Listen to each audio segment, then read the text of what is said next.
Last July 23, 2024, isang lugar namin sa naapektuhan ng Bagyong Carina. At dahil sa magkasabay na habagat at high tide, nag-cause ito ng pagbaha at pag-overflow ng aming palaisdaan. At sa kabila na nangyaring ito, mapalad pa rin kami dahil walang natamong matinding pinsala at safe ang bawat isa.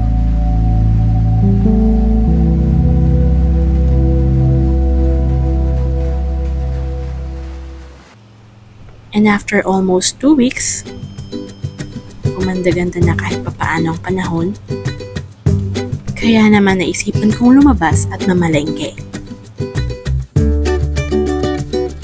At imbis na magpahatid ako palabas, naisipan kong maglakad na lang muna para din may exercise tayo.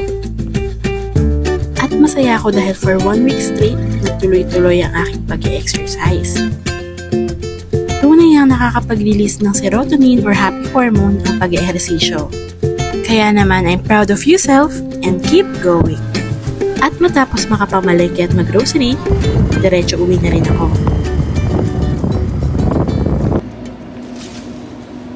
At ito, hinaayos ko na lahat ng aking napamalengke at masaya ako dahil may napili akong rambutan.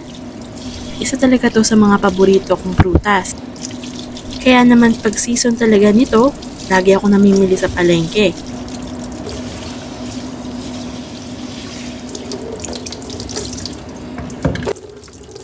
At nakabili din nga pala ako ng lettuce at naisipan ko itong ilagay sa sandwich na gagawin ko ngayong week.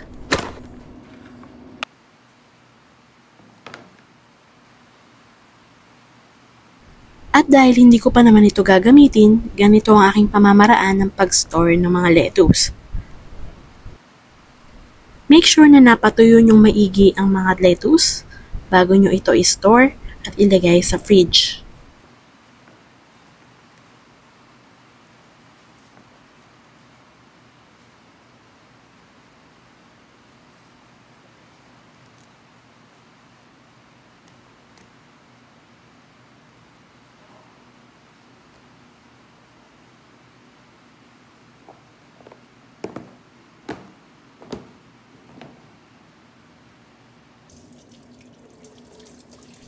At nakapamili din nga pala ako ng tofu at ganito naman ang aking pamamaraan ng pag-store nito sa fridge.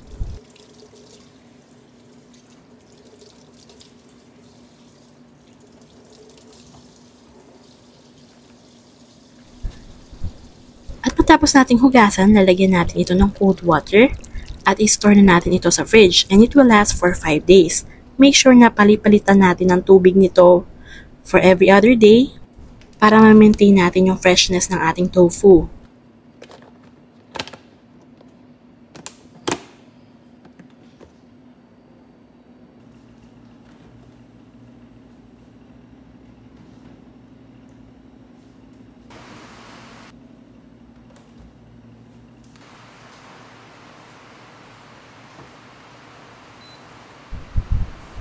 And meanwhile, nagpakulo din ako ng mga mais na aking nabili dahil magluluto din nga pala ako ng nilagang manok. Ito na nga pala yung bunga ng kalabasa na itinanim ni tatay at gagamitin ko na ito sa aking pagluluto ng nilagang manok. Yes, you heard it right. Gagawa nga pala ako ng nilagang manok dahil bawal kay tatay ang pork. Kaya naman nag-adjust tayo ng source of protein kaya gumamit tayo instead of pork, gagamit tayo ng manok.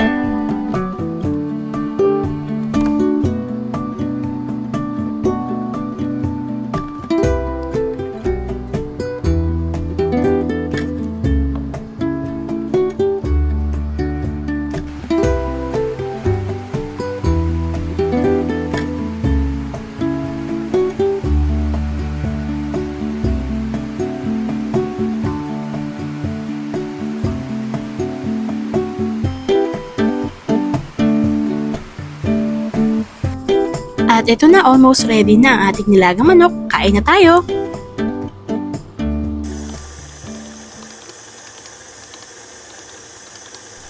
And for our merienda, gumawa nga pala ako ng garlic bread na nakita kong post ng isang vlogger na sinusubaybayan ko. Kaya naisipan kong itry itong recipe niya ina ito. Ito nga pala ay garlic bread at nilagyan niya ito ng konting bacon, kaya naman sure ako na masarap ito. Isa talaga sa mga advantage ng pagiging baker ay talagang madali kang makagawa ng mga gantong pangmeryendang pagkain. Kaya naman mapalad tayo dahil marunong tayo kahit paano mag-bake. At ang kagandahan kasi kapag ikaw mismo ang nag-bake ng iyong tinapay, alam mo kung ano yung mga ingredients na nilagay mo at sure ka na quality ito at fresh ang mga ginamit mong sangkap.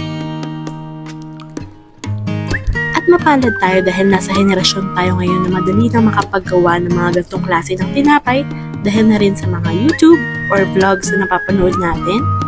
Kaya naman napakadali na gumawa ng mga ganitong klase ng recipes.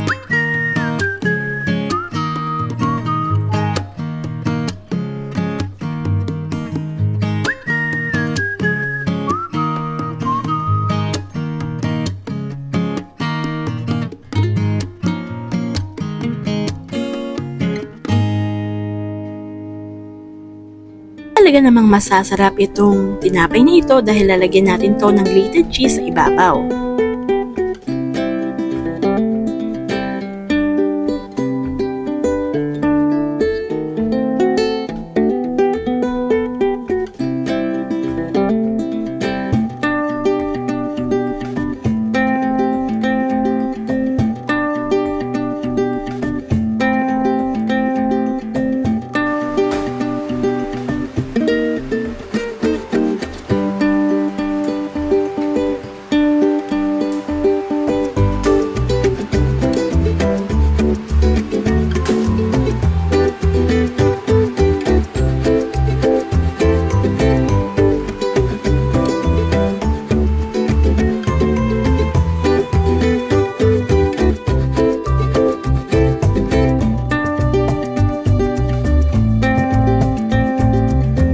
And after 20 minutes of baking time, ito na ating cheesy garlic bread with bacon.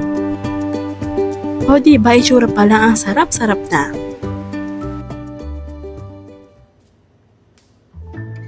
At dahil talaga namang sinisipag tayo today, kaya naman naisipan kong labhan yung mga kitchen towels and rags natin.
Dahil pabugso-bugso ang pagulan, kaya naman sa loob ng bahay natin siya isasampay.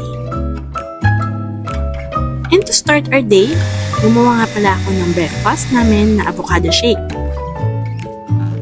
And did you know na ang avocado ay rich source of good fats and fiber, kaya naman maganda ito sa ating katawan.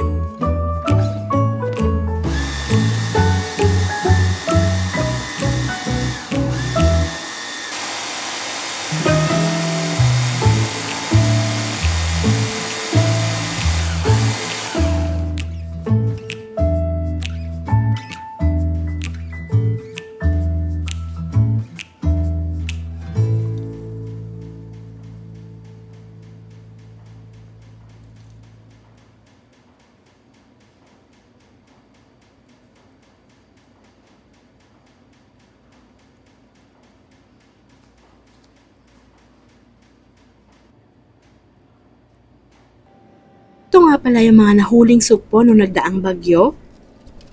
Kaya naman naisipan kong lutuin ito ngayon for our lunch. At ang gagawin ko dito ay yung cheesy baked prawns recipe ko. And if you're curious kung ano yung recipe ko nito, i-share ko ito sa ating description box below.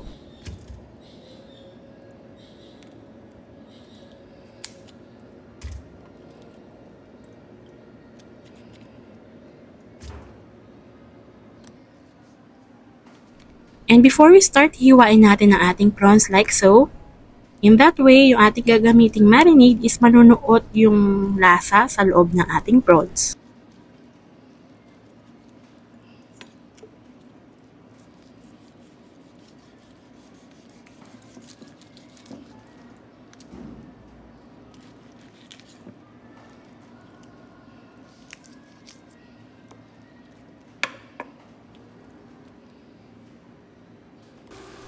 And this time, gagawa tayo ng ating creamy sauce na ilalagay natin sa ibabaw ng ating prawns before natin siyang i-air fry.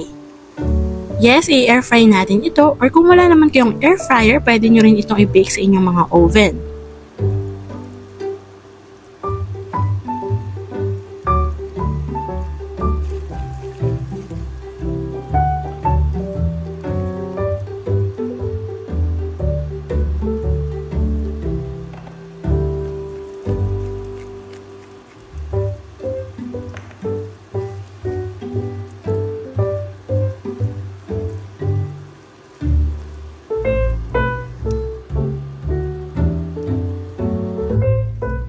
And this time, we're going to assemble our prawns at lalagyan na natin siya ng ating ginawang sauce earlier.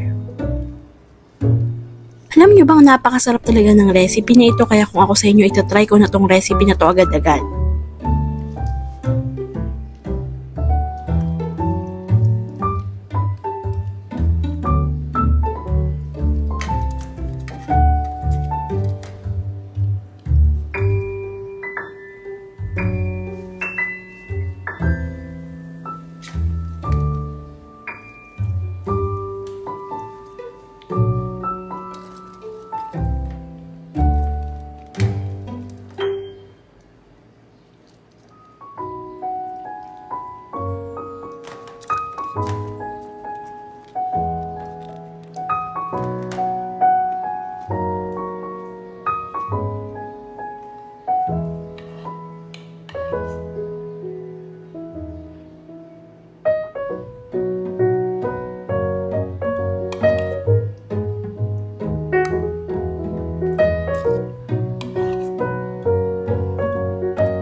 And after putting our sauce, lastly, we're gonna top it with some grated cheese.